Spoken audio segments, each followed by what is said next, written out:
sorry, kiddo, I really am. You have a good soul. And I hate giving good people bad news.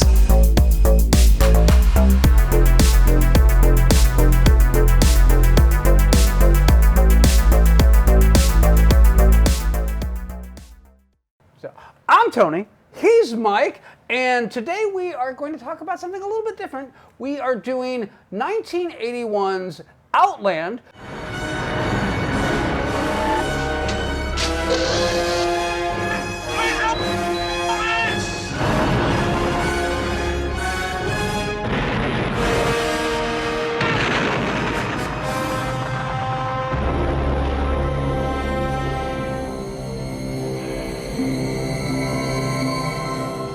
Outland, the ultimate enemy is still man.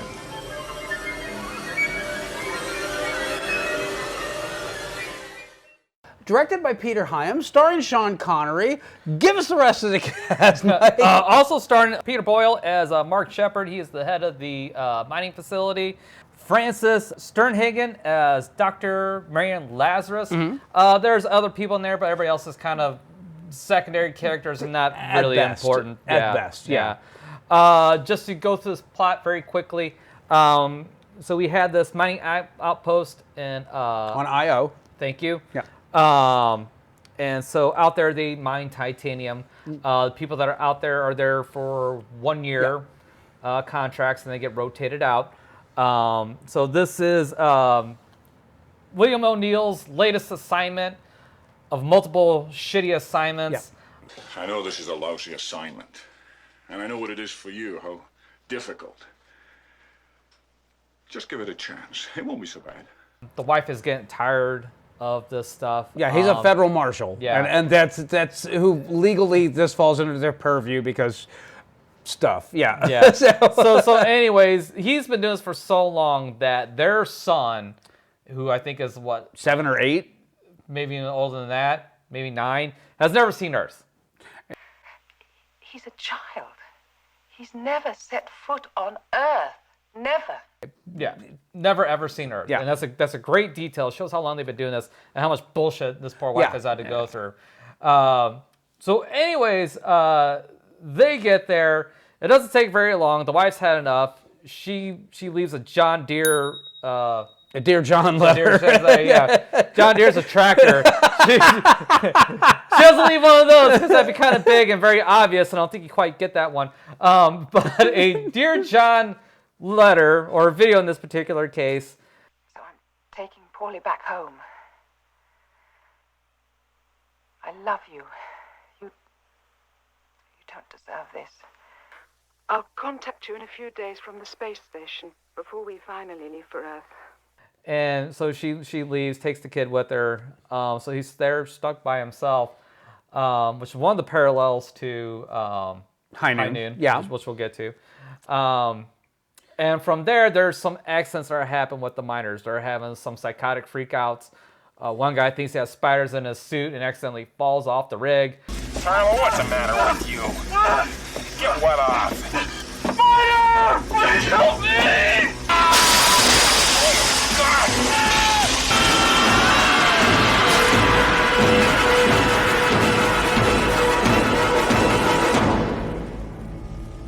Another guy just strips himself naked, and Walks into an elevator. airlock, and poof, is gone. So O'Neill has to investigate this shit. Well, he finds out that there is drugs being smuggled in there. It's an amphetamine. Strongest thing you ever saw. Makes you feel wonderful. You do 14 hours of work in 6 hours, that kind of nonsense. And that the drugs are being smuggled by Mr. Shepard. Who runs the facility, who's the chief executive of that particular facility. Yeah. But And, he's got to go after Mr. Shepard and bring him to justice. Yeah. And from there, shenanigans ensue.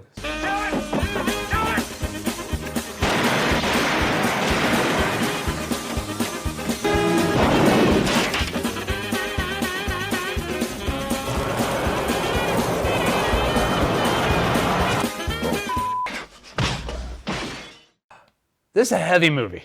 There's no two ways about that. It does not take itself lightly. Peter No, Hyams not at brings all. a really serious tone and really serious, a real gravitas to everything that's going on in it. And the fact is that, Sean Connery's character, he's the only cop that's not on the take. You want me to resign? No. Just don't come between Shepard and me. Just keep taking your money and looking the other way. I don't want you. I want him. He just got there, and he's kind of, it's not so subtly hinted that, hey, you know what? Just look the other way and we'll make it worth your while. We have a very profitable operation here, and yeah, some things kind of get out of hand. And Yeah, Sean Connery, our boys work hard. We let them play hard. So if there's some shenanigans that go on, we usually look the other way and let everybody do their things. Since I've been the general manager here, this mine has broken all productivity records. So when it comes time for them to let off steam, you have to allow them some room. As long as no harm's done, just give them a little room. Just do your job. yeah, essentially, Yeah. which is to basically walk around and tell people, hey, walk, don't run. Put those scissors away. Yeah. And wear your life jacket before you get in the pool. And because of his wife and child leaving him, Sean Connery he's just done. He's just, you know what? He's been in so many of these places so many times. He's so tired of these scumbags that this one time he's going to nail this guy because this guy has it coming. What will this prove? I'm not trying to prove anything. That stuff they're selling is killing people. And the other thing that I thought was a nice detail, that the doctor is one of my favorite characters in this. She is just gruff and grumbly and no shit's given. Well, they're kindred spirits too, because she doesn't have the greatest reputation either as a doctor, and neither does O'Neill. He's very outspoken and is not very well liked, and she's kind of the same way.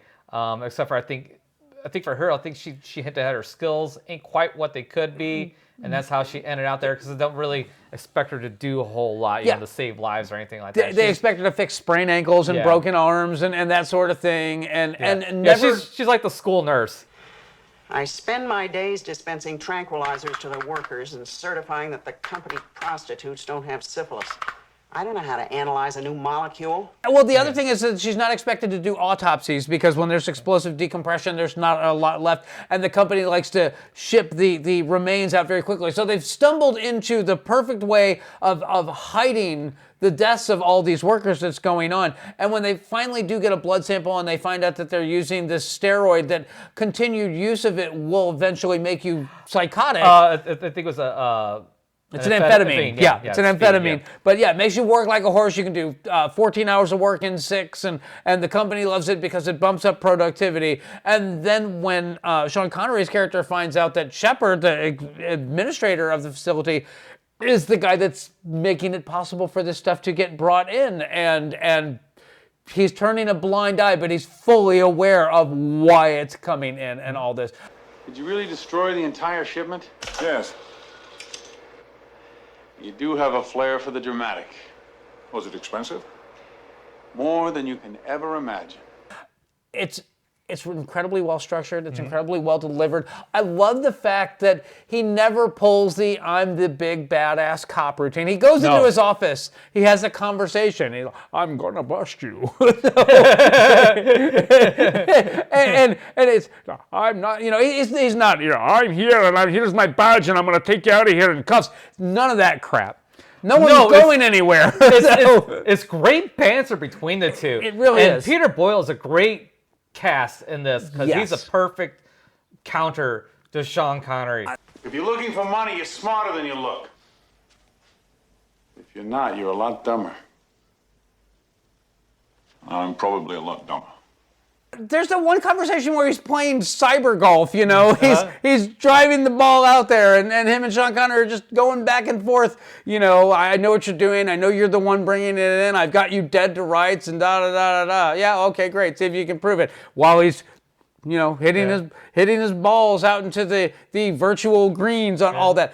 Which is funny because there's golf simulators everywhere now. Yeah, it's funny. And this was 1980, people. So they 1981. nailed it. Yeah. And I also love how as Sean Connery's walking out, he's like, "You should play this club here for this next shot." A hooded 7-iron, I think, or something like that. But yeah, no, it's so undertoned. It's so underacted, and it's appropriate here. It doesn't need to be, I'm shouting at you because I'm the good guy and I'm right and you're the bad guy, and that's what you see in a lot of cop movies like this. I'm gonna get you. I'm gonna nail you to the wall. None of that bullshit. Just I got you dead to rights.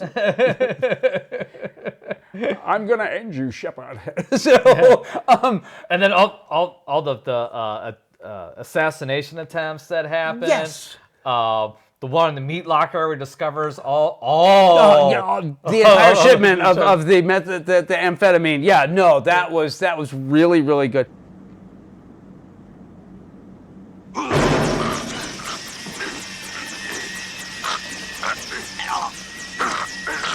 I think the scene that sticks with me the most in this is there's the one guy, you see him, he buys his drug, he goes back to his bunk, he pulls his injector out from underneath it and he ejects it.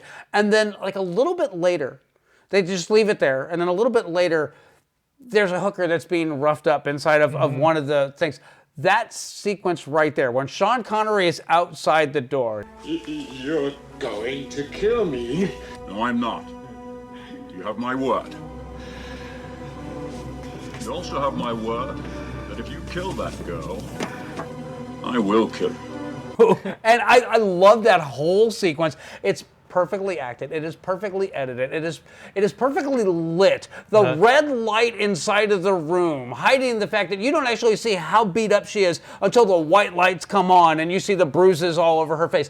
It's great. And then you have the one guy that's climbing through the air ducts to there, and he sees the guy holding the knife over and he shoots him, and I love that scene. That is the scene that when somebody says Outland to me, that is the scene that immediately pops into my head. It is just imprinted in there and has been since I was 10 years old. Yeah. So there's not a bad scene in this movie. There's not a bad sequence in this movie. Everything is so well acted. It's just rock solid. And the parallels between this and High Noon. Yeah, it's impossible to talk about this film and not talk about High Noon, which High Noon is the I think it's 1952. 1952, Gary Cooper and Grace Kelly Western. Grace Kelly. And she became a princess, by the way. Legit. For reals. Yeah. Not no Instagram princess. But it's impossible to talk about Outland without talking about High Noon, because High Noon, there is a lot of elements borrowed. Yeah. And High Noon is a really great film, number one. It is aged perfectly. It's got a sheriff, and he's getting married, and he's getting ready to leave town, and the setup is essentially the same, in that there's a new sheriff that's supposed to be coming to town, so he's supposed to be off and leaving on his honeymoon, but he knows that there's this guy that he put away that should have been hung, but for some reason wasn't, and he got out, and he's coming back to town. I sent a man up 5 years ago for murder. He was supposed to hang, but up north they commuted it to life. Now he's free. I don't know how. Anyway, it looks like he's coming back. And so Gary Cooper decides he's going to stay, and he's trying to rally the people there. Hey, this guy's coming back. You know who he is. You know what he does. You know what's going to happen to this town if he arrives. I need your help. I want to deputize you. And everybody has their own bullshit reason for basically going, no, I don't want to help you. No, maybe if you leave, it won't be a problem. Will, you get out of this town. Get out of this town this very minute. Come on, let's get him going. Oh, never mind that now. We'll get going and don't stop till you get the clocks. I'll help you, but you make sure that I'm the new sheriff after you leave town. Everybody's got their own thing going on, and it builds to this epic showdown where the only person that helps him is Grace Kelly. Yeah. And and because she's a ride or die kind of princess. and the ending, I love the ending of the film because, oh, hey, you did it. You killed the bad guy. And he takes the star off and throws it on the ground, looks at him like, yeah, you people. Yeah. And then gets on his wagon and drives the off. Yeah. So it's cool. So it's almost the opposite in setup in the fact that where Sean Connery is the new guy and Gary Cooper is the one that's getting ready to take off. Yeah. And then you have the wife situation where both of them are leaving, except for Sean Connery's wife actually leaves and doesn't come back. Whereas in this particular case, Grace Kelly is going to leave, but then she hears the gunshot. It's like, you know what? I better go back and help my dude. And this is a cool thing about it. It's a great little detail in High Noon where she's a Quaker and she's like sworn off violence. Yes. Yet she comes back and shoots motherfuckers.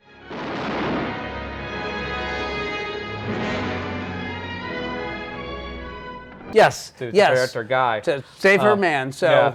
And then you have the in both movies the town or the people there where nobody really wants to help. Yeah. Yeah, they're all willing to turn a blind eye. They don't care. You have the Sean Connery has his deputy, and he's like, I'm not dirty. I just don't do anything about it. I'm paid to look the other way.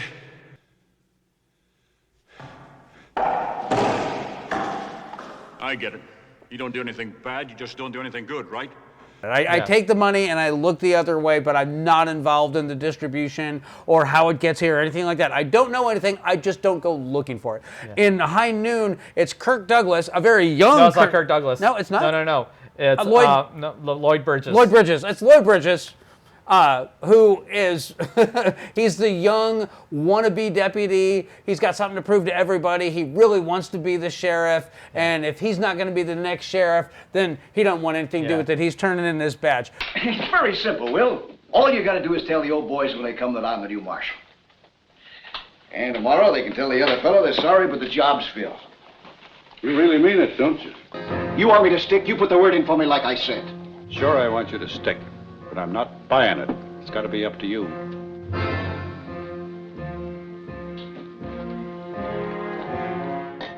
Yeah, so everybody knows he's not ready for the job except for him. Exactly. And he's like in absolute denial about it. And in this particular case, whereas Sean Connery's deputy kind of like, has a change of heart and wants to help, well, he gets killed for that shit. Yes. And then in High Noon, Lloyd Bridges tries to get Kane out of town in any way, shape, or form. Yeah. It even goes as far as finding him in the barn and trying to put him on the horse. Yeah, trying to throw him on a horse to get him out of town. Get on that horse, Will. Why is it so important to you? You don't care if I live or die. Come on. Don't shove me, Harv. I'm tired of being shoved. They're both really compelling films. Yeah. And they both wind up they kind of start at the same place and end at the same place, but the stuff in the middle is very different between them. And that's kind of why I love what Peter Hyams did with it. Because, you can tell he took the bones from High Noon, but he made it his own thing. He also tied in the whole bit about, companies. He was like the first sci-fi filmmaker I can think of that actually basically said, look, corporations don't give a shit about you. They give a shit about profit. If the company got wind of what's going on, they clamp down like a vice. They can't afford to lose their franchise. That could put my people out of business, and my people like being in business. Mm-hmm. If that means that a couple of you are going to have to die, it's a price they're willing to pay. Oops, sorry, bad. And Peter Hyams put it out there wholesale. Oh, yeah. So that was a bold move on his part. For a small movie from a guy no one had heard of before, that was ballsy of Peter Hyams back in the day. Almost as ballsy as the director of High Noon saying, yeah, you know what, these little Western small towns, Midwest hospitality, blah, blah, blah. Hey, let's all do the right thing. No. I'm worried. It's a bunch of bullshit. Yeah, it's a bunch of bullshit. And I love that speech that his buddy gives where he looks like he's going to rally everybody together in that church and get everybody behind him because he's pumping up Kane in a big, big way. And at the very last second, it's like, but we're not going to do anything about it. Kane, you should probably just go, buddy. He's a mighty brave man, a good man. He didn't have to come back here today. And for his sake and the sake of this town, I wish he hadn't. Because if he's not here when Miller comes, my hunch is there won't be any trouble. Not one bit. Yeah. If you're not here, the problem takes care of itself. Yeah. So, I love it. That's one of the great subversions in cinema history. Yes. That one, and when he goes back to get the retired sheriff, he goes back and he's like, look, I gave my life to this town. I did everything I could to make it upstanding and justice, and what do I get for it? Nothing. You risk your skin catching killers, and the juries turn them loose so they can come back and shoot at you again. If you're honest, you're poor your whole life. And in the end, you wind up dying all alone on some dirty street. For what? For nothing. For a tin star. I'm broke. My body is broken. I'd love to help you, but I can't. I'm not able to anymore. I gave everything to this community, and I was looked down upon it the entire time I did it. That bit with the sheriff is it's moving. It's powerful stuff right there. So much so, and I love this detail. You're gonna love this one. My favorite actor in the world, John Wayne. You know what he had to say of High Noon? The most un-American film I've ever seen.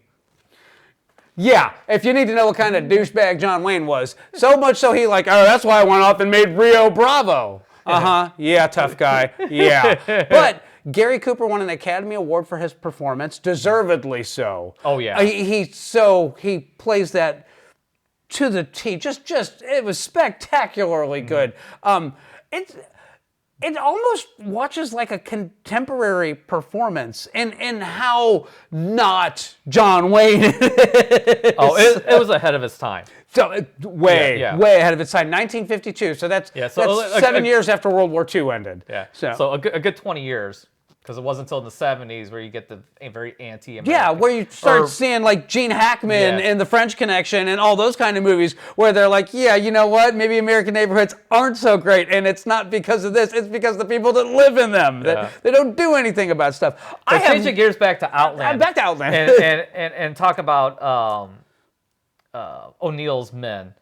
I love the line where he's going to try to rally people and stuff like that. And at the end, I think it's the doctor asks, well, what about your men? I could use a little help.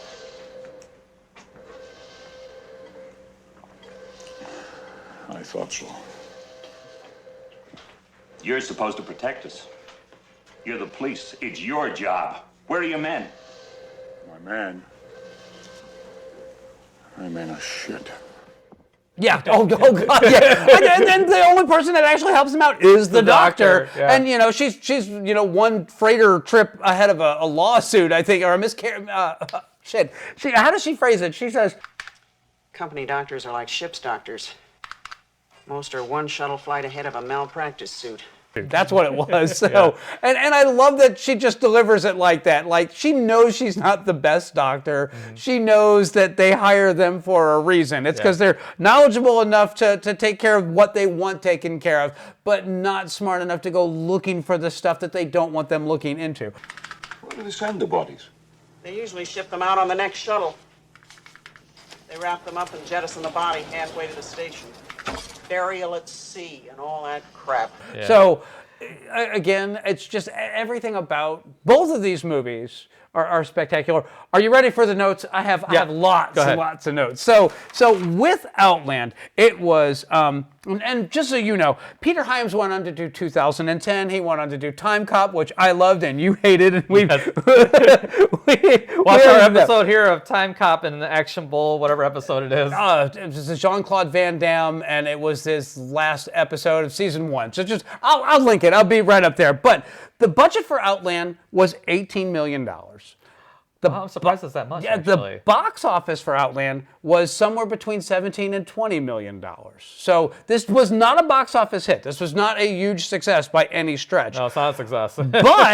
but then it was released on home video. And it was released on VHS, on Betamax. And do you remember V2000? No. Okay, V2000 was a format. It was a very short-lived format. It looked like a cassette tape, like a radio cassette tape, but it was a videotape. And they were a little oversized and really thick. And it was one of those like mediums that came and went in the night. It was just kind of like, I bought a movie on V2000, and people were like, a what?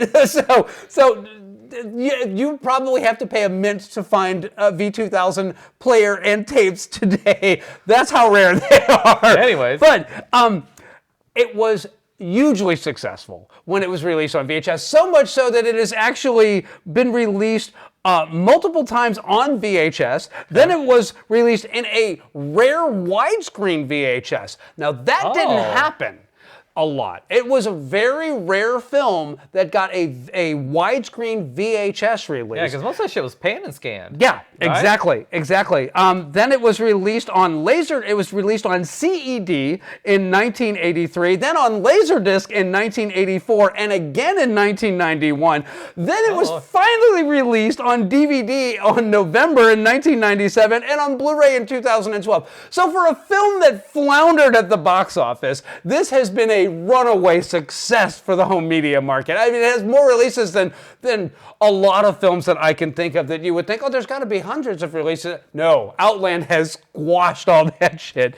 It got a novelization. It got a comic strip in heavy metal that ran from July of 1981 through January of 1982. Damn. And then there was a remake that was on the books in 2009, and thankfully it got shelved. It got scrapped. Good for you. So the integrity of Outland is, and you know what? This film doesn't need a remake. It's gorgeous. The effect shots, the makeup shots, the performances, everything about this says don't touch it. You know what you should do? You should release it on 4K so that we can get the entire collection of home media on this one.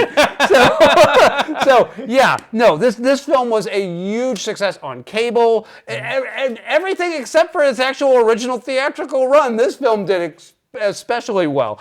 So that's what I got on Outland. On High Noon, I already gave you the big one away. I already told you that John Wayne hated this movie. He found it very but it was nominated for Best Picture.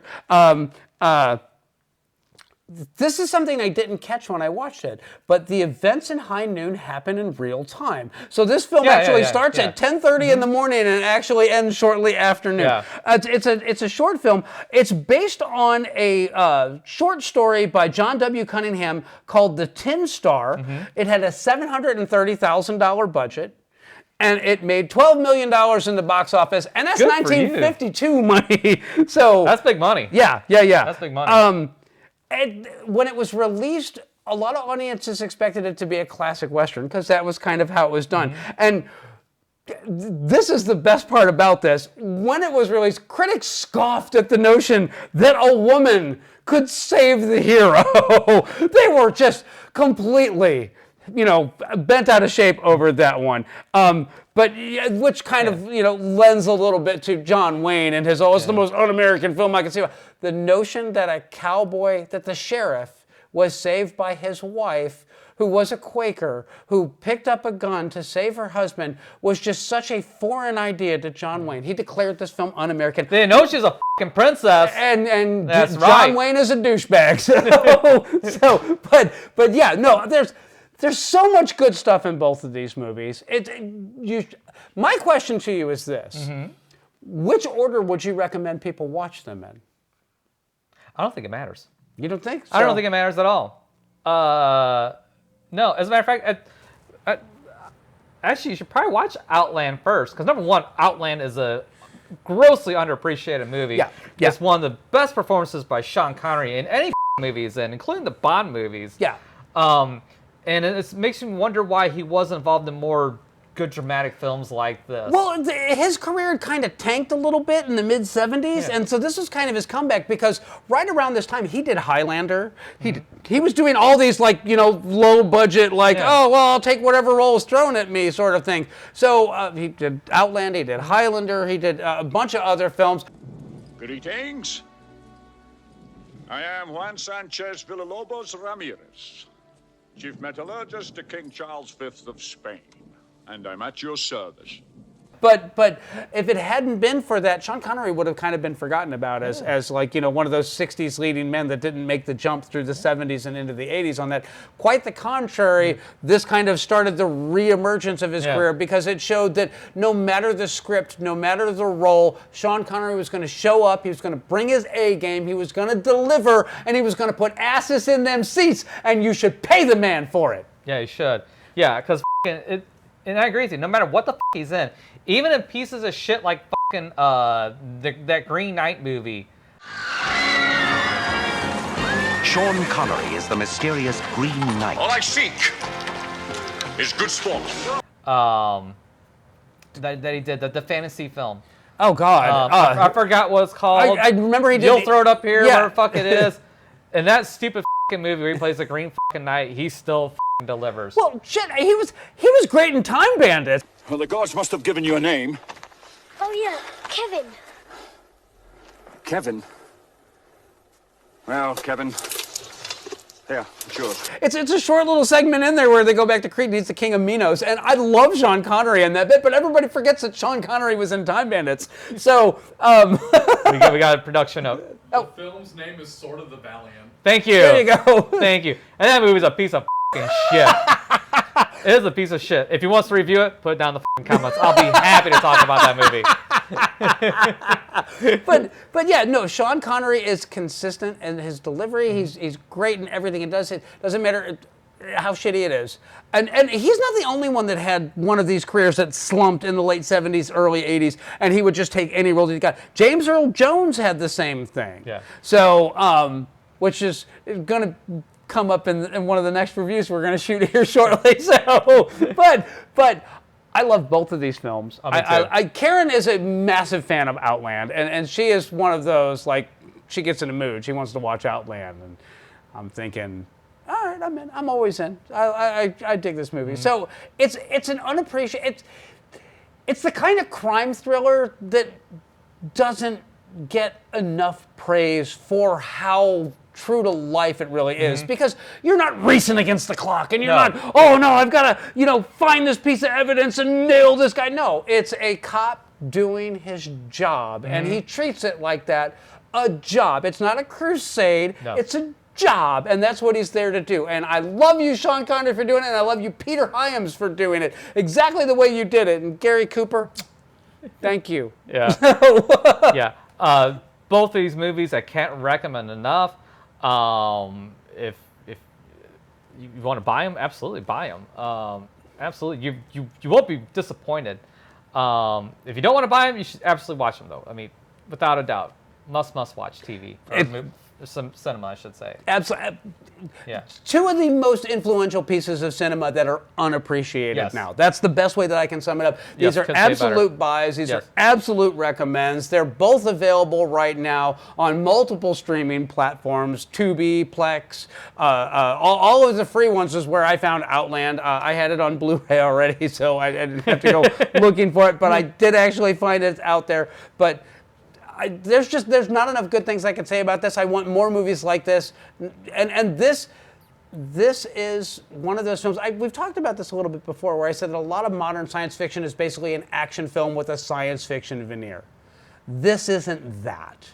This is a crime thriller with a science fiction veneer, but an incredibly well done one, and it proves that when Peter Hyams was originally setting out to make a Western and he was told nobody makes Westerns anymore, Peter Hyams figured out, yes they do, they just set them in outer space, and that's exactly what Outland is. So that's all I got. That's all I got too. We will catch you next time.